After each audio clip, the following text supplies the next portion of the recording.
Шүүхийн иргэний шүүх хуралдааныг нээсэлдэг.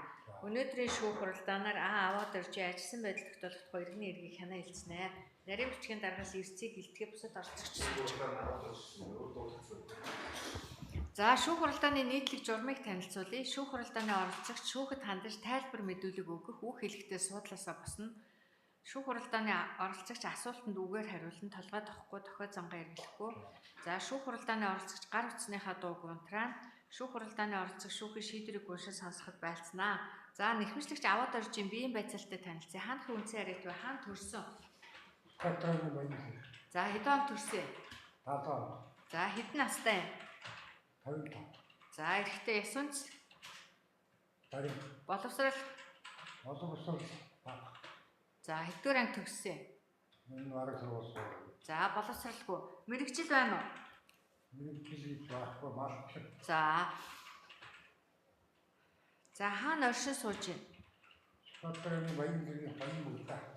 За оршин суугаа хаягаа хэлдэ. Ямар нэртэй газар нутгалдаг? Эсвэл төв юм уу? Гүү хөдөө. За. Ямар нэртэй газар нутгалж байна? Бүгд. За. Эрхэлсэн ажил байна уу? Малаа. Хуваараа мал аж ахуй эрхэлдэг юм уу? За ургийн овг. Ургийн овг. Чинжээ. Эцгийн нэр. Амарсаа. Өөрийн чинь нэр. Аваад. За сууж.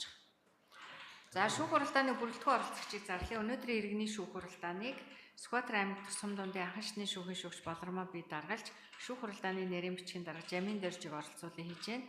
Бүрэлдэхүүн оролцогчдоос хуулийн заасан үндслээр татгалзах хүн байна уу? За босч байгаа хариулж. За хэргийн оролцогчийн эрх үүргийг тайлбарлая. Өнөөдрийн шүүх хуралдаанд аваад орж нэхмжлэгчээр оролцож байна. Нэхмжлэгч хүмбэл өөрийнхөө шүүхт гаргасан нэхмжлийн шаардлага дэмжих, өөрчлөх, татгалзах, ихсгэх, багасгах эрхтэй. Мөн шүүх хуралдааны бүрэлдэхүүн оролцогчдын хуулийн заасан үндслээр татгалзах, шүүхэд хандаж санал хүсэл тавих, нотлох хуримд гаргаж өгөх, шүүхэд үнэн зөв тайлбар мэдүүлэг өгөх, нотлох хуримтыг шинжилэн судлахад оролцох, шүүхээс гарах шийдвэрээс зөвшөөрүүл давзаалдах гомдол гаргах, шүүхийн шийдвэрийг өөрийн биеэр хүлээж авах үүрэгтэй. Эрх үүргээ олгосон уу? За шүүх хуралдаанаар хэрэг хилцэж эхлэхээс өмнө шүүхэд хандаж гаргаж өгөх бичгийн нотлох хуримт байна уу? Санал хүсэл байна уу? За байхгүй бол нэхмжлэгчийн нэхмжлийн шаардлагыг уншиж танилцуулъя. За аваад орж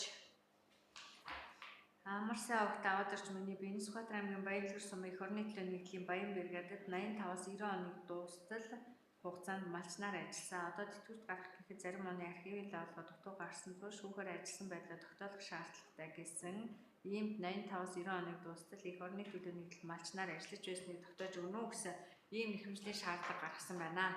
За энэ шаардлагатайгаа холбогдуулаад тайлбараа ярьчих. 80 оны хэдэн сарын хэднээс 90 оны дуустал юм уу хизээний нэгдэл ямар мал хариулж ийсэн энэ талаараа ярив да.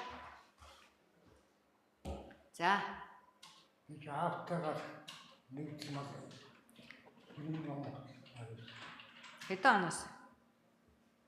85. За.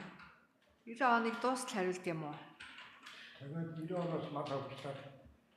Хойно тагаад гарсан юм уу? Нэг л хөвчлөгтөл тартал мал хариулж байсан юм уу? За ямар мал хариулж байсан? Дан хонь уу? За тэгээ энэ ажилласан байдлаар тогтоолгоё гэж байгаа юм байна тийм үү? За нотлох хуримтыг шинжилэн судлаа.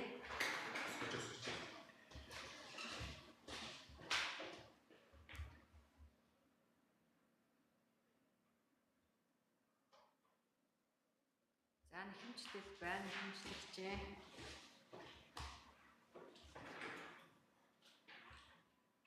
За нэхмжлэл. За нэхмжлэгч иргэний үнэлгээний хуулбараа. За тэмдэгтэй уур хэмжээнд 70,200 төгрөг төлсөн баримт. За 88 он, 89 он, 90 онуудад Баянлаг сум эх орны төлөө нэгдэлд аваад орж малчнаар ажиллаж исэн гэсэн цалингийн тодорхойлт байна. За нийгмийн даатгалын шимтгэл төлөлтийн тодорхойлт байна. 91, 92, 93, 94 онууд хуцсны дугаар хамар сайны аваад оржин.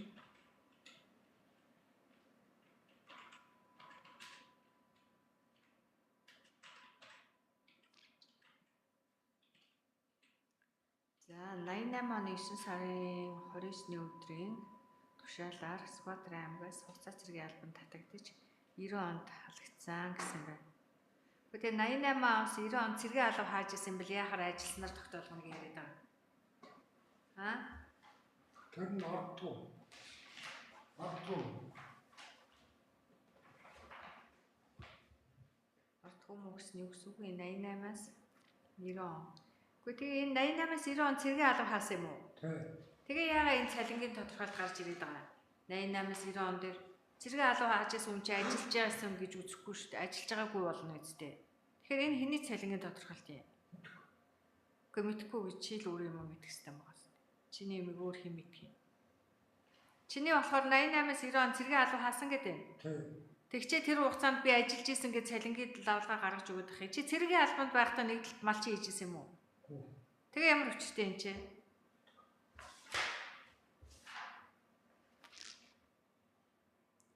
За хөдөлмөрийн дэвтрийн хуулбар байна.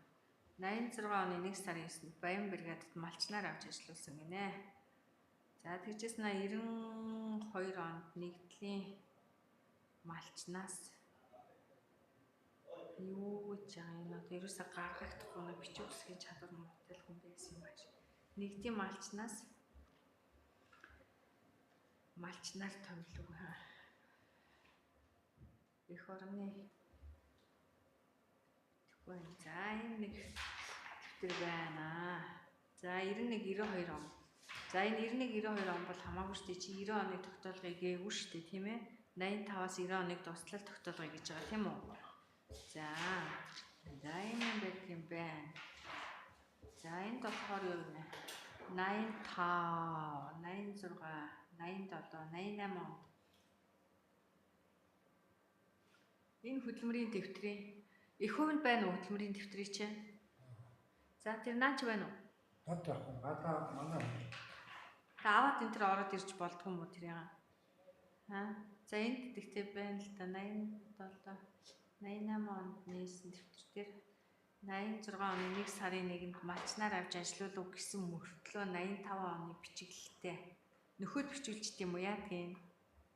86, 85, 86, 87, 88. За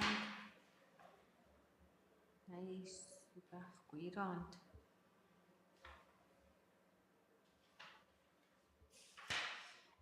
За энэ даатгалын дэвтэр нь болохоор юм байна.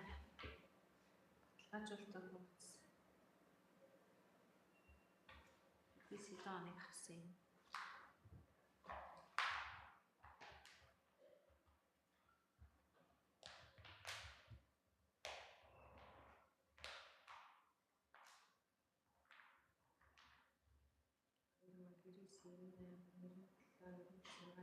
Оноос эхэлж 5 шуу авсан байна те ажилласан жилээ.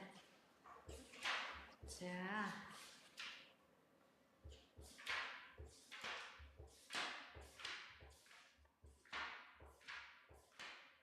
За гэрчээр Батбаяр гэрчээ мэдүүлэг өгсөн. Бууд гэрчээ мэдүүлэг өгсөн. За зэрэг нотол баримтуудыг шинжилэн судлаа. 85-аас 90 оныг тогтоолгоно гэдэг юм. Тэгээ энэ хугацаанд цэргийн алга хаасан юм биш үү? Тэгээ харин энэ цалингийн лавлгаа их сонирн бах юм. Цэрэгт явцсан хүн тэгээ Баянлагэр сумын эх орны төлөө нэгдэлд ажиллаж байгаа гэсэн лавлгаа гарч ирээд идэх нь ямар учиртай. Цэрэгт яг энэ хугацаанд явсан уу? Явсан. Тэгээд ямар учиртай байх вэ?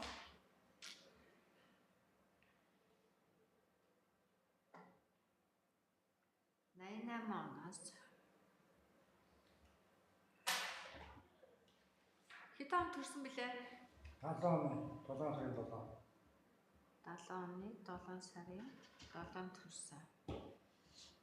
За 85 оноос эхлээд нэгдэлд ажилласан гэдэг юм. 15 настайгаас нэгдэлд ажилласан юм. За өөр шүүх хурал завсарлахаас өмнө шүүхт хандаж хэлэх зүйл байна уу? За шүүх хурал тур завсарлыг дахин үргэлж шүүхийн шийдвэрийг уншин сонсгон хуралдааны тагмаас төр харахыг хүсэж